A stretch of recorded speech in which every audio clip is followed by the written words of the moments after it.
оддитарин моеъ, серистеъмолтарин миёни дигар моеъҳо. Асоси зинда мондан.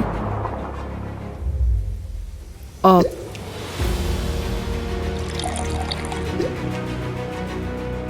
оё медонед ки ин моеъи ба назар оддӣ чӣ қадар асрору чӣ қадар муаммои нокушода дорад? боре мо дар бораи таркиби об ва чӣ гуна моеъ будани он ба таври ҷиддӣ зеҳни худро банд кардаем.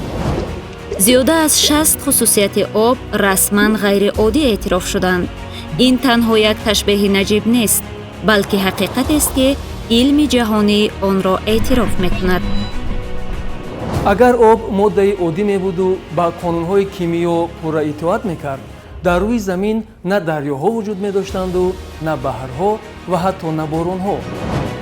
олимони соҳа беш аз 4000 сол боз обро меомӯзанд, аммо то имрӯз ба саволҳои оддитарини худ посухи дақиқ надоранд. чаро? ҳар боре ба назар мерасид ки олимон асрори онро кашф намуданд, об боз як муаммои нав пеш меовард. бозкушоии муаммоҳои марбут ба об дар мустанади навбатӣ бо аҳлиддин салоҳзода. шоми ҷумъа соати 20:15 дар телевизиони илм ва табиат.